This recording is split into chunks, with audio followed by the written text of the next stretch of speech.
Hey man, say man, it's your boy J Money Man, and we back again with another video with J Money TV, man. Hey man, before we get started, make sure you guys like, comment, and subscribe, man. And don't forget to hit that post notification, man, so you know when the next time I'm dropping a pressure video, man. Hey man, so without further ado, man, by the title of this video, we're just gonna be watching a egg lie.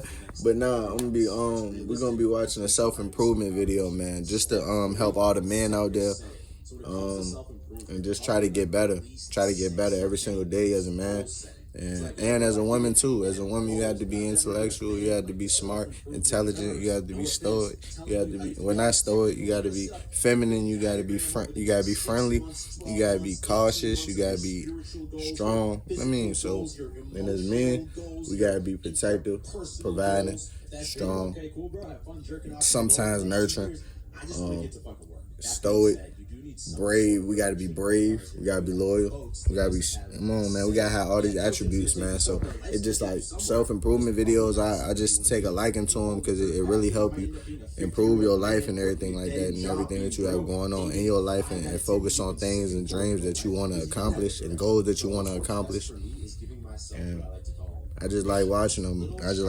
So I forget. Let me see. How to beast. That's it. That is the video we're watching with the self-improvement today. How to beast. So yeah, man.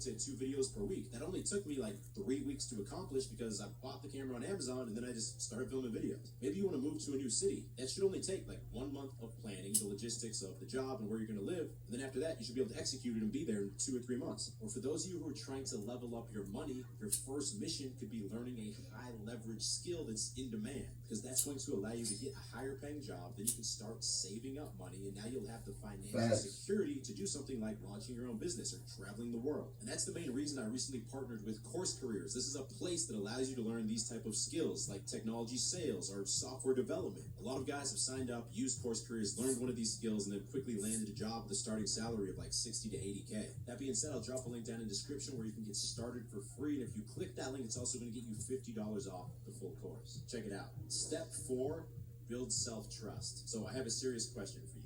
What is the worst habits that you currently do? Something that you're aware of and you know that if you stop it objectively, it's going to have a positive impact on your life. For a lot of guys, this might just be going to bed late because you get caught up doing some shit at night, jerking off to porn, playing video games, maybe. For me, for most of my life, it was a combination of fapping and also video games. I don't know if y'all know the game Oblivion, but I logged like 400 or 500 hours in that game, leveling up my character who was like this stealthy assassin to the maximum. The best equipment, the most skills, killer with the bow and arrow. He was dope. I'm even getting excited talking about him now. But that's the thing. I was leveling up my character instead of my actual human self. What I didn't realize at the time is that it's a lot deeper than just not wasting your time or not getting enough sleep or not developing ED because you're jerking it. Yeah, sure, those are like surface level benefits that you'll get from quitting these things. Nah, the real danger, the real harm was that it was not allowing me to actually trust myself, because I knew I shouldn't be playing as many video games or jerking it, and I kept doing it. And if you want to do something that's challenging, like approaching a really hot girl, that's going to be impossible for you to do without self-trust, because you're not going to trust that you'll be able to handle yourself if things go bad and she rejects you or it's embarrassing. You'll be paralyzed and unable to quit that job or move your location because you're not going to trust that you're going to be able to handle yourself if things don't go according to plan. Like, without self-trust, we will always default back to our bitch mindset and pussy out from doing anything risky. And when you cut out your number 1 bad habit, that is the first step to building massive self-trust. Step 5, enclothed cognition. So you know when I said in Oblivion, I really wanted to make my character look the absolute best. I wanted him to have the dopest armor, the dopest swords, everything pimped out. Well, it turns out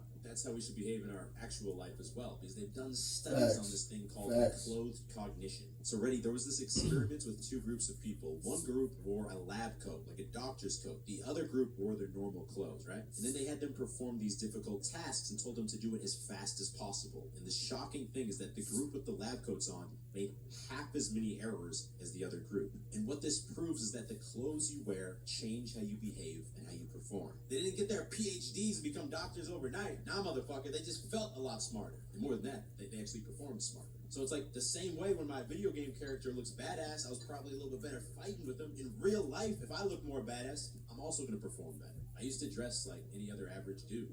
I looked like I had no edge, like I had no mission in life, like I was just floating around.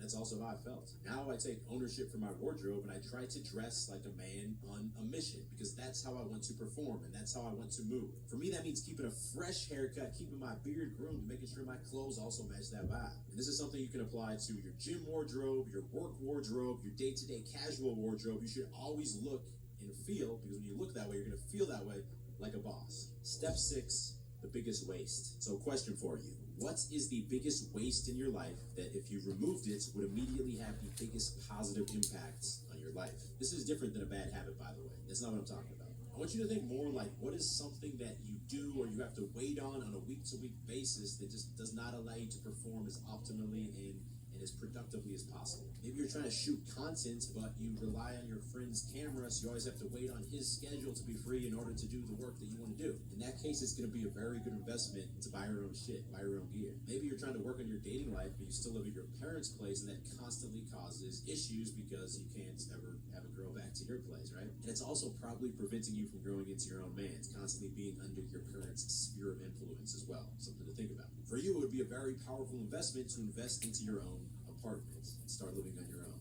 Immediate payback. And it's not always about buying something. Maybe you just normally walk to a cafe that's like 2 miles away to get work done, when there's another one you don't know about that's a half mile away, and you're not going to waste that much time not working every day. I want you right now to close your eyes, scan through your past few weeks, and try and identify what's the biggest waste, because that's probably one of the top things preventing you from unfucking. Question for you. What is the biggest waste in self-trust? Step 5, enclothed cognition. So you know when I said in Oblivion, I really wanted to make my character look the absolute best. I wanted him to have the dopest armor, the dopest swords, everything pimped out. Well, it turns out that's how we should behave in our actual life as well, because they've done studies on this thing called enclothed cognition. So trust. So I have a serious question for you. What is the worst habits that you currently do? Something that you're aware of and you know that if you stop it objectively, it's going to have a positive impact on your life. For a lot of guys, this might just be going to bed late because you get caught up doing some shit at night, jerking off to porn, playing video games, maybe. For me,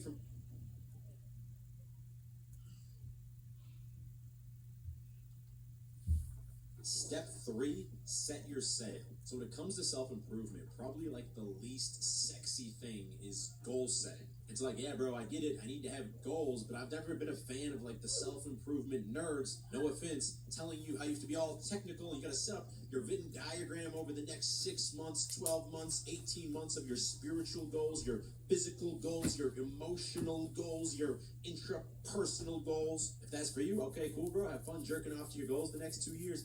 I just want to get to fucking work. That being said, you do need some sort of direction, or otherwise you're going to be like a boat that doesn't have a sail. Yeah, the ocean's going to take you somewhere. Life's going to take you somewhere, but it's probably not somewhere you want to be. If you keep following the current path, yeah, you might end up being a 50-year-old man working a dead-end job, being broke, dating a 5 out of 10 that you've been simping for your whole life because you didn't have that direction. So what's works best for me is giving myself what I like to call missions, little challenges that are going to take me somewhere from like 1 month to 6 months that I know if I stay consistent and I put in the work, I can accomplish them. Failure is impossible. For example, right now I'm working on a secret project that is going to be huge for Beast Nation. Probably like 2 or 3 months out, and it's completely different than any of the other businesses I've launched before. I can't say more for now. But back in the day, at one point, my mission was just getting started on YouTube. And what that looked like was buying my first camera and committing to 2 videos per week. That only took me like 3 weeks to accomplish because I bought the camera on Amazon and then I just started filming videos. Maybe you want to move to a new city. That should only take like 1 month of planning, the logistics of the job and where you're going to live. And then after that, you should be able to execute it and be there in 2 or 3 months. Or for those of you who are trying to level up your money, your first mission could be learning a high leverage skill that's in demand, because that's going to allow you to get a higher paying job. Then you can start saving up money, and now you'll have the financial security to do something like launching your own business or traveling the world. And that's the main reason I recently